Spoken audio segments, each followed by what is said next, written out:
성철 스님 지갑 속 1. 영원짜리를 집안 이곳 두세요. 7월 폭염 장마에 막힌 돈복과 조상복이 시원하게 터지는 부잣집 풍수 비법. 혹시 지갑 속에 1. 영원짜리 지폐 한 장쯤은 가지고 계신가요? 지금 당장 지갑을 한번 열어서 확인해 보세요. 대부분은 아마 요즘 같은 세상에 고작 1,000원으로 뭘 할 수 있겠어 하며 무실관지 관제. 관돈으로 받자마자 마트나 편안한 곳에서 쉽게 써버리곤 하죠. 하지만 만약 제가 여러분의 지갑 속에 잠자고 있는 그 평범한 1, 영원짜리 한 장이 사실은 7월의 무더위와 장마 속에서 우리 집안의 모든 막힌 돈복을 깨우는 거대한 명당의 열쇠라고 말씀드리면 어떨까요? 믿기 어려우시겠지만 이 보잘것없어 보이는 1,000원짜리 지폐 한 장에는 우리 조상들의 깊은 지혜가 담긴 엄청난 풍수 비법이 숨겨져 있습니다. 특히 하반기가 시작되는 7월, 돈이 자꾸 원인 모르게 새어나가고 아무리 열심히 일해도 통장이 텅 비어 있는 것 같아 속상하셨다면 오늘 이 글을 끝까지 주목해 주시기 바랍니다.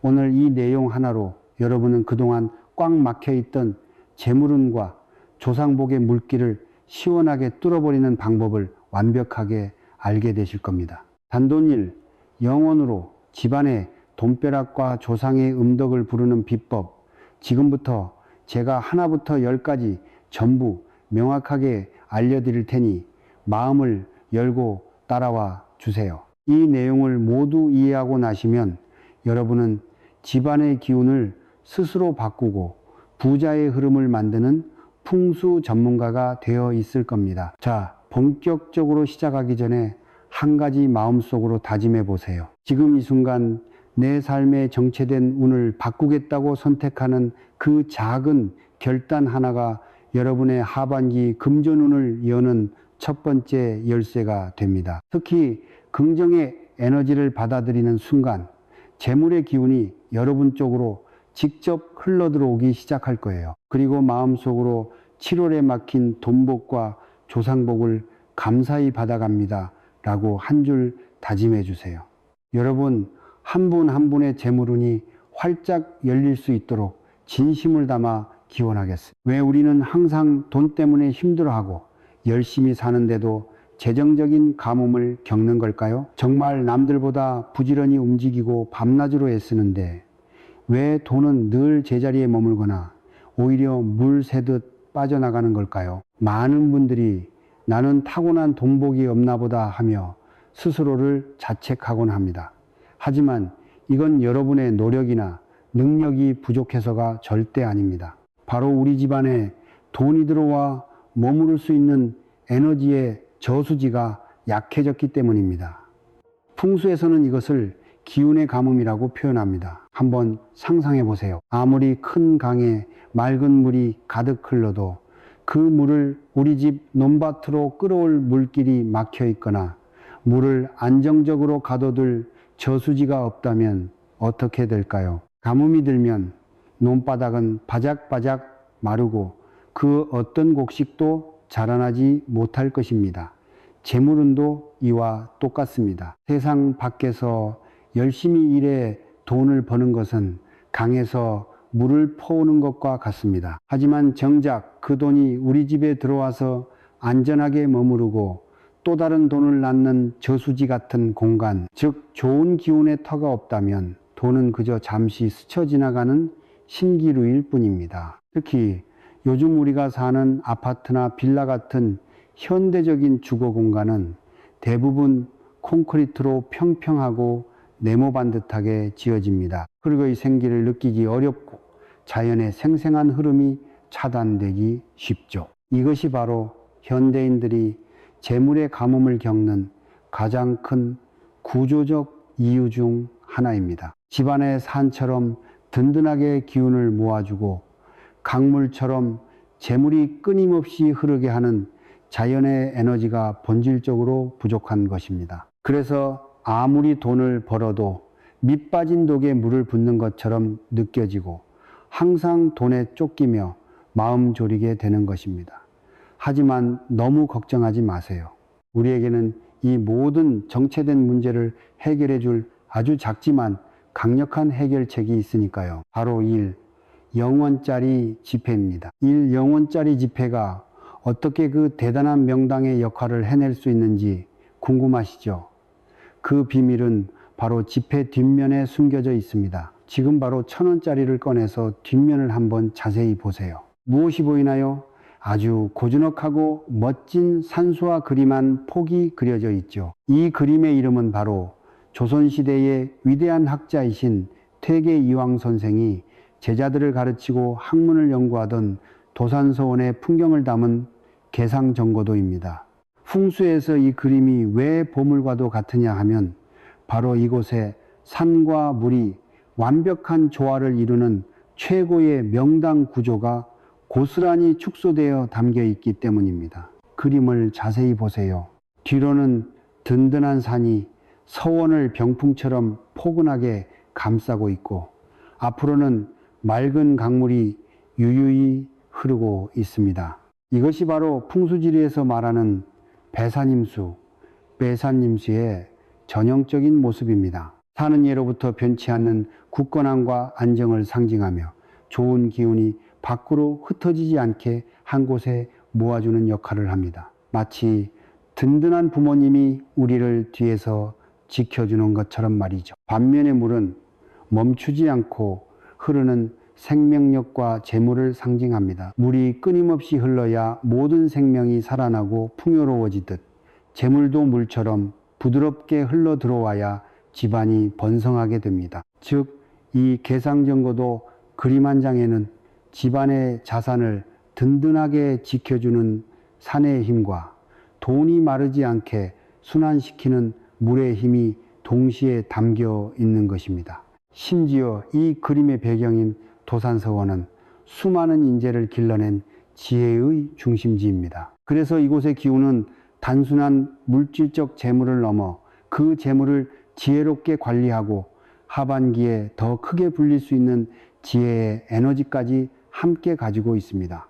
결국 1,000원짜리 지폐는 단순한 화폐가 아니라 우리 집을 최고의 배산임수 명당으로 만들어주는 움직이는 산수화이자 축소판 명당인 셈입니다. 이 작은 종이 한 장에 담긴 어마어마한 기운을 이제 제대로 활용해 볼 차례입니다. 자, 이제부터 여러분의 집을 돈이 저절로 굴러 들어오는 황금 공간으로 만드는 첫 번째 단계를 알려드릴게요. 정말 쉬우니 그대로 따라만 하시면 됩니다. 바로 1. 영원짜리 재물 씨앗 봉투를 만드는 것입니다. 우선 발행된 지 얼마 되지 않은 빳빳하고 깨끗한 신권일 영원짜리 지폐 2장을 준비해 주세요. 왜 하필 2장일까요? 풍수에서는 음양의 조화, 즉 짝을 이루는 것을 굉장히 중요하게 생각합니다. 하나는 외롭고 불안정하지만 둘이 되면 서로 기운을 주고받으며 완벽한 균형과 안정을 이루기 때문입니다. 남녀가 만나 가정을 이루어 번성하듯이 2장의 지폐가 서로 짝이 되어 우리 집의 재물을 안정적으로 키워나가는 지지대 역할을 하는 것이죠. 이때 정말 중요한 점이 있습니다. 손때가 많이 묻었거나 구겨진 헌돈은 절대 안 됩니다. 한번 생각해 보세요. 중요한 대운의 소식을 전하러 온 전령이 지치고 병든 모습이라면 그 행운이 제대로 전달될까요? 마찬가지로 구겨진 지폐는 이미 그 기운이 사방으로 흩어지고 약해진 상태입니다. 재물이라는 귀한 손님을 모셔오기 위해서는 깨끗하고 힘있는 새 지폐의 맑은 기운이 반드시 필요합니다. 이렇게 준비한 2장의 지폐를 이제 봉투에 넣을 차례입니다. 붉은색 봉투나 전통 한지로 만든 봉투면 가장 좋습니다. 붉은색은 예로부터 사악한 기운을 물리치고 행운과 복을 강렬하게 불러오는 힘을 가진 색깔입니다. 재물운에 혹시라도 끼어들지 모를 여름철의 탁한 음기를 완벽하게 차단해주는 보디가드 역할을 해주는 것이죠. 한지 봉투도 아주 훌륭합니다. 한지는 살아 숨쉬는 종이입니다. 자연의 기운을 그대로 머금고 있어서 지폐에 담긴 산과 물의 배산임수 기운이 더욱 활발하게 살아나도록 돕습니다. 그리고 가장 중요한 마지막 핵심 단계가 있습니다. 지폐를 봉투에 넣을 때 반드시 뒷면의 개상정거도 그림이 위쪽을 향하도록, 그리고 그림 속의 산이 봉투 입구 쪽을 향하도록 반듯하게 넣어야 합니다. 이는 마치 재물을 수신하는 안테나를 하늘을 향해 올바르게 세우는 것과 같습니다. 산과 물의 좋은 기운이 막힘없이 집안으로 흘러들어올 수 있도록 길을 열어주는 것이죠. 절대 거꾸로 뒤집어 놓거나 접어서 넣지 않도록 조심해 주세요. 자, 이렇게 여러분만의 강력한 재물 씨앗 봉투가 완성되었습니다. 이제 여러분이 만든 이 강력한 재물 씨앗 봉투를 집안의 재물운을 관장하는 핵심 공간, 바로 부엌에 심을 차례입니다. 부엌을 단순히 밥하고 설거지하는 곳으로만 생각하셨다면 정말 큰 오산입니다. 풍수에서 부엌은 집안의 모든 재물과 건강이 시작되는 황금 창고와도 같은 곳입니다. 우리가 매일 먹는 음식을 통해 생명 에너지가 이곳에서 만들어지듯 돈복 역시 부엌의 기운에서부터 출발합니다. 특히 부엌은 음식을 익히는 뜨거운 불바의 기운과 싱크대의 차가운 물바의 기운이 항상 공존하는 아주 특별하고도 예민한 공간입니다. 이 두 가지 강력한 상극의 에너지가 만나면 엄청난 활력이 생겨나기도 하지만 자칫 관리가 잘못되면 서로 충돌하여 집안의 재물 기운을 순식간에 태워버리거나 흘려보낼 수도 있습니다. 바로 이때 우리가 만든 일 영원짜리 봉투가 놀라운 중재자 역할을 합니다. 봉투 속 개상정거도의 굳건한 산토도 기운의 에너지가 불과 물의 격렬한 충돌을 안정적으로 완충해주고 잔잔히 흐르는 그림 속 물의 기운이 이 강력한 에너지를 오직 재물을 불리는 방향으로만 흐르도록 유도해 줍니다. 부엌이 집안의 재물발전소로 완벽하게 탈바꿈하는 것입니다. 그럼 이 소중한 재물 씨앗을 부엌 어디에 두는 것이 가장 좋을까요?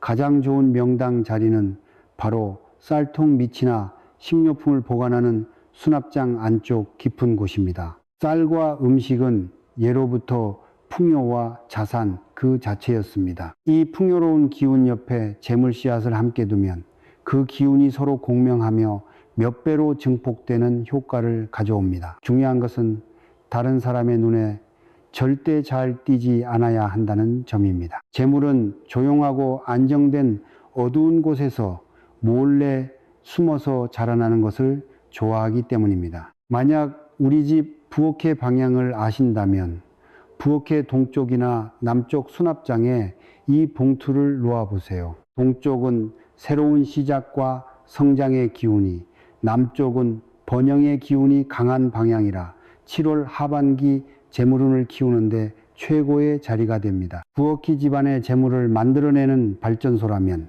거실은 그 재물을 가족 모두에게 골고루 나누어주고 집안 전체의 장기적인 번영을 이끄는 사령부와도 같은 곳입니다. 이제 여러분의 재물 씨앗 봉투를 거실에 두어 가족 전체의 돈복을 끌어올리는 비법을 알려드리겠습니다. 거실은 온 가족이 함께 모여 소통하는 공간으로 집안의 모든 기류가 가장 활발하게 모이고 흩어지는 중심축입니다. 거실의 기운이 맑고 든든하면 가족 관계가 화목해지고 하는 일마다 귀인의 도움을 받게 됩니다. 이곳에 배산임수의 기운이 담긴 일, 영원짜리 봉투를 은밀하게 두면 그 안정된 기운이 거실 전체로 퍼져나가 구성원 모두에게 긍정적인 영향을 미칩니다. 사업을 하는 사람에게는 대형 계약의 기회를, 자녀에게는 집중력과 지혜를 줍니다. 거실에서 가장 좋은 장소는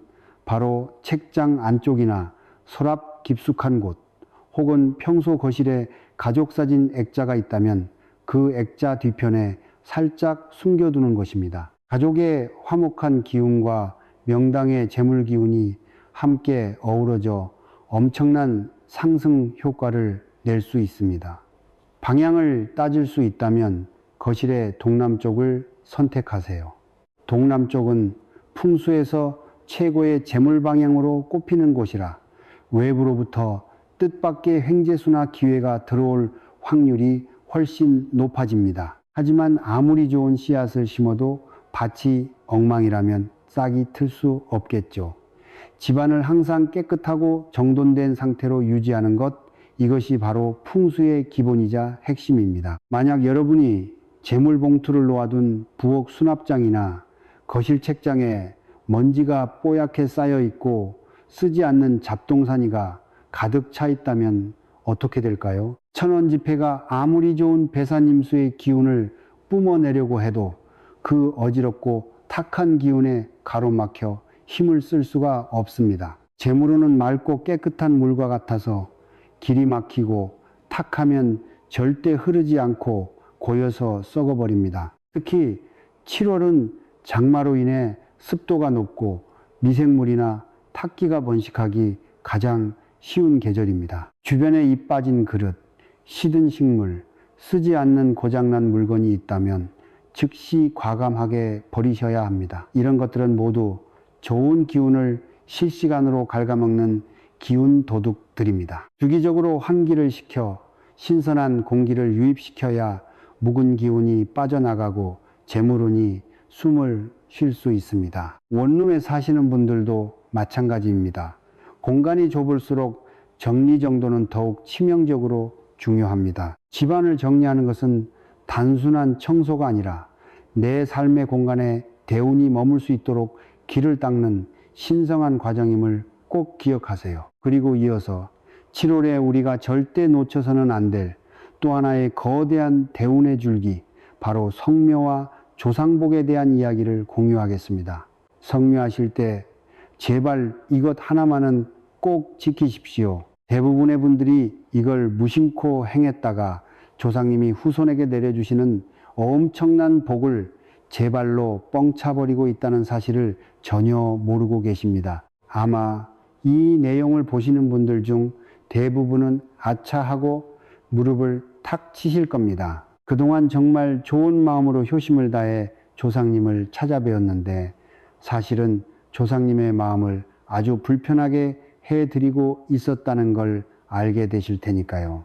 하지만 괜찮습니다. 오늘 이 이야기를 끝까지 듣고 나시면 그동안 정체되어 있던 조상복의 물기를 시원하게 뻥 뚫어버릴 수 있는 놀라운 비결을 확실하게 얻어가실 수 있습니다. 그동안 왜 이상하게 일이 막판에 꼬였는지, 왜 재물이 모이지 않았는지 그 영적인 이유를 속 시원하게 풀어드리겠습니다. 여러분, 혹시 이런 경험 없으신가요? 매년 기일이나 명절 혹은 여름철, 벌초 시기마다 꼬박꼬박 산소에 찾아가고 제사도 열심히 지내는데 어쩐지 삶은 계속 팍팍하고 통장 잔고는 늘 아슬아슬한 기분. 자식들은 내 마음처럼 풀리지 않고 부부 사이도 자꾸 삐걱거립니다. 조상님을 잘 모시면 음덕을 받아 자손이 번성한다는데 왜 내 삶은 이 모양일까 하고 한숨 쉬어본 적 분명 있으실 겁니다. 많은 분들이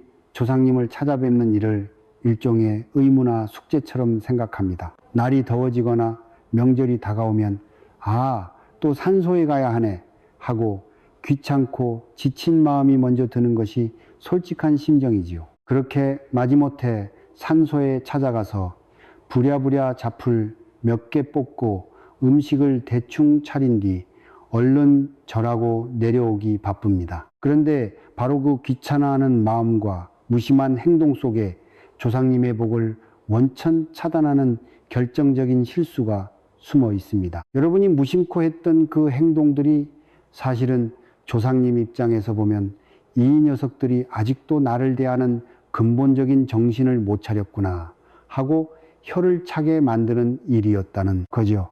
예를 들어 볼까요? 타지에 나간 자식이 오랜만에 부모님 댁에 찾아오는데 문을 열고 들어올 때부터 덥다고 짜증을 내고 인상만 팍 쓰고 있습니다. 그러고는 부모님이 정성껏 차려주신 밥상 앞에서 대충 숟가락만 까닥거리다가 바쁘니까 나 먼저 간다며 휙 가버립니다. 그 부모의 마음이 어떠시겠습니까? 찾아온 것이 고맙기는커녕 서운하고 야속한 마음만 가득할 것입니다. 조상님을 뵙는 것도 이와 완전히 똑같습니다. 여러분이 귀찮다는 마음으로 형식적으로 찾아뵙는 그 모든 영적인 기운을 조상님들은 온전히 느끼고 계십니다. 그러니 복을 내려주고 싶어도 후손의 마음문이 닫혀 있으니 복이 들어갈 틈이 없는 것입니다. 그렇다면 우리 조상님들은 왜 우리가 찾아뵙는 방식을 이토록 중요하게 생각하실까요? 그 비밀은 바로 산소가 단순한 무덤이 아니라는 데 있습니다. 우리 전통지혜에서 산소는 돌아가신 분의 영혼이 자연과 소통하며 머무는 집이자 그 자손들의 뿌리 그 자체입니다. 한번 상상해 보세요. 땅속 깊이 뿌리를 내린 거대한 나무가 있습니다. 그 뿌리가 토양 속에서 편안하고 양분을 잘 빨아들여야 나무의 줄기가 굵어지고 가지가 무성해지며 결국 풍성한 열매를 맺게 되겠죠. 우리 인간의 인생도 똑같습니다. 조상님이라는 뿌리가 편안하고 그 기운이 왕성해야 그 후손인 우리가 세상에서 하는 일마다 술술 풀리고 건강과 재물이 함께 따르는 법입니다. 그런데 만약 후손들이 찾아와서 그 뿌리에다 대고 짜증 섞인 기운을 뿜어내고 무례한 행동을 한다면 어떻게 될까요? 뿌리가 상하고 기운을 잃어버리니 나무 전체가 시들시들해지는 것은 당연한 이치입니다. 이것이 바로 우리가 조상님을 찾아뵐 때 마음가짐과 행동 하나하나에 최고의 정성을 다해야 하는 영적 이유입니다. 조상님은 제사상의 음식까지 수를 보고 복을 주는 것이 아니라 우리 마음에 진정한 정성과 존중을 보고 복을 내려주시는 인생 최고의 영적 후원자이십니다. 자, 그렇다면 조상님을 살아계신 귀한 어른처럼 대접하여 막힌 조상복을 받는 첫 번째 구체적인 비결은 무엇일까요? 바로 대접의 마음을 올바른 그릇에 담아 올리는 것입니다. 여러분, 보통 성묘하실 때 술이나 음료수를 어떻게 가지고 가시나요? 아마 대부분 플라스틱 페트병에 든 막걸리나 소주 혹은 종이팩에 든 주스를 그대로 제사상 역할을 하는 상석 제대 위에 툭 올려놓으셨을 겁니다. 바로 이것이 조상님의 마음을 가장 크게 상하게 하는 흔한 실수입니다. 한번 생각해 보세요. 집에 아주 귀한 손님이나 집안의 높은 어른이 오셨습니다. 그런데 그 어른에게 페트병이나 캔을 통째로 내어주면서 알아서 따라 드세요 라고 하시나요? 아니면 음료수 팩에 빨대를 푹 꽂아서 건네주시나요? 당연히 예쁜 잔에 정성껏 따라서 두 손으로 공손히 대접하겠지요. 조상님께도 똑같이 해야 합니다. 상석 위는 조상님이 음식을 드시는 신성한 식탁입니다. 그 상 위에 술병이나 음료 수팩을 통째로 올려두는 것은 매우 무례한 행동입니다. 플라스틱 병이나 캔은 운반을 위한 도구이지 대접을 위한 그릇이 아닙니다. 이것을 그대로 올리는 것은 무언중에 나는 당신을 정성껏 대접할 마음이 별로 없습니다 라는 뜻을 전달하는 것과 같습니다. 그러니 앞으로는 꼭 기억하세요. 술이나 음료는 반드시 따로 준비해간 깨끗한 잔에 정성껏 따라서 잔만상 위에 올리는 것입니다. 가져간 술병과 페트병, 캔은 제대 아래쪽 바닥땅에 내려놓는 것이 올바른 예법입니다. 이런 사소한 차이 하나가 여러분의 정성을 보여주는 가장 확실한 증표가 되며 조상님은 그 마음을 보시고 내 자손이 나를 이토록 귀하게 여기는구나 하고 감동하시어 그것을 후손의 대운으로 바꾸어 주시는 것입니다. 두 번째 비결은 정성은 가득히 양은 부족한 듯 준비하는 것입니다. 많은 분들이 조상님께 잘 보이고 싶은 마음에 음식을 상다리가 휘어지게 차려야 한다고 생각합니다. 과일도 가장 크고 비싼 것으로 여러 종류를 준비하고 전이며 고기며 한가득 만들어 갑니다. 물론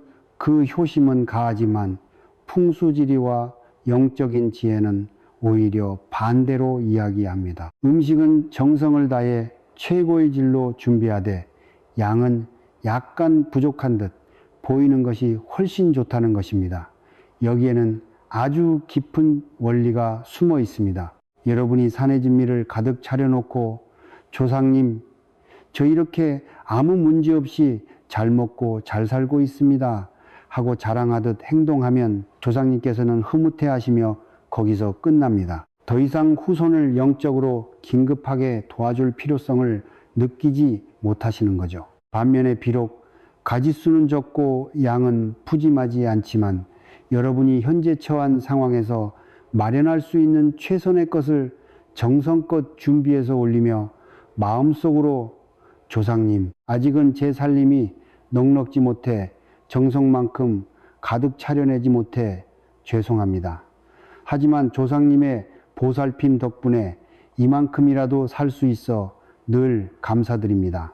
부디 저와 제 자식들이 세상에서 바르게 나아갈 수 있도록 조금만 더 보살펴 주세요 라고 솔직하고 간절한 마음을 전하면 어떻게 될까요? 부모가 자식의 어려운 사정을 알게 되면 발벗고 나서서 돕고 싶어 하는 것처럼 조상님께서도 아이고 내 새끼가 치열하게 버티며 힘들게 살고 있구나. 내가 어떻게든 영적인 힘을 보태어 길을 열어줘야겠다 하고 마음을 쓰시게 되는 것입니다. 이는 결코 조상님을 속이라는 뜻이 아닙니다. 오히려 가장 솔직하게 여러분의 상황을 보여드리고 진심으로 도움을 청하는 지혜로운 방법입니다. 넘치는 것보다 약간의 부족함이 오히려 더 큰 영적인 체험을 불러오는 법입니다. 그러니 앞으로는 양에 집착하지 마세요. 제철과 일과 생전에 좋아하시던 음식 한두 가지를 진심을 담아 올리는 것만으로도 충분합니다. 그 부족한 여백을 조상님의 강력한 복이 가득 채워주실 테니까요. 세 번째 비결은 감사의 마음은 말로, 사랑의 마음은 싱싱한 꽃으로 표현하는 것입니다. 여러분, 산소에 절을 하면서 보통 무슨 생각을 하시나요? 올해 사업 대박나게 해주세요. 로또 맞게 해주세요.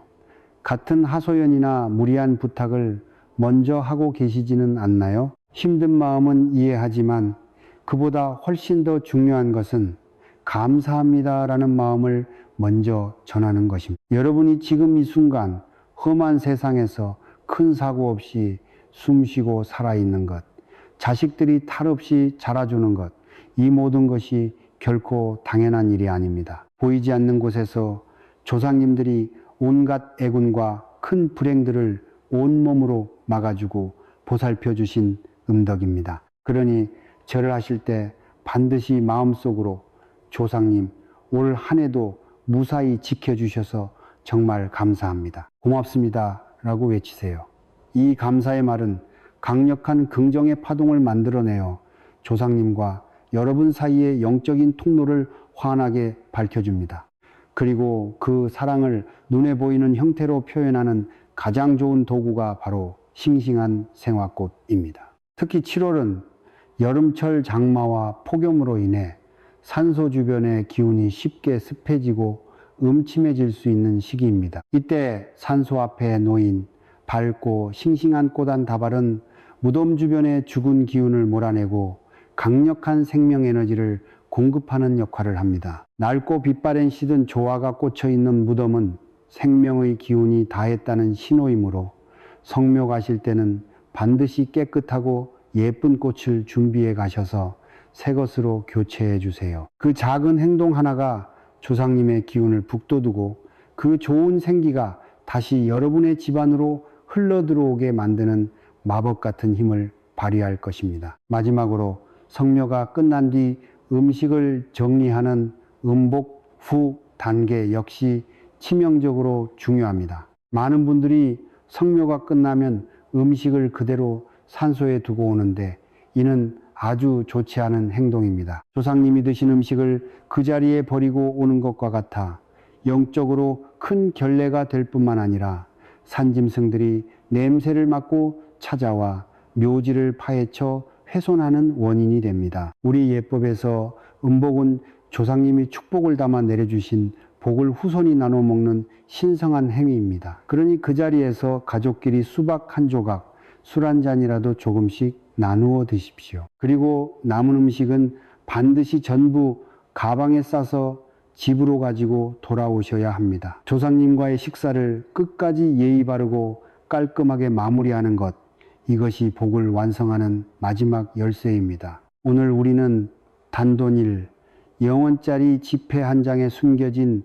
배산임수 명당의 비밀과 막혔던 조상복을 시원하게 뚫어버리는 성묘의 예법을 함께 알아봤습니다. 새 지폐 2장을 정성껏 봉투에 담아 재물의 신장인 부엌과 거실에 숨겨두는 것, 그리고 조상님을 살아계신 어른처럼 지극한 정성으로 대접하는 것, 이 사소해 보이는 작은 실천들이 모여 여러분의 하반기 인생에 거대한 풍요의 나비 효과를 가져올 것입니다. 풍수는 대운을 좋게 만드는 보조적인 방법일 뿐 가장 중요한 것은 여러분 자신의 긍정적인 마음가짐과 꾸준한 노력입니다. 나는 이제 하반기에 반드시 부자가 될 것이다. 내 삶은 풀리기 시작했다라는 확고한 믿음을 가지고 하시는 일에 최선을 다할 때 오늘 우리가 심어놓은 재물의 씨앗은 무럭무럭 자라나 거대한 풍요의 나무가 될 것입니다. 오늘 알려드린 부잣집 풍수 비법을 꼭 기억하시고 즐거운 마음으로 실천해 보세요. 분명히 집안의 공기부터 가벼워지고 답답했던 돈 문제와 인간관계에 꼬인 실타래가 부드럽게 풀려나가는 기적 같은 순간들이 찾아오기 시작할 것입니다. 여러분의 삶에 늘 좋은 기운과 행운이 가득하기를 진심으로 기원합니다. 감사합니다.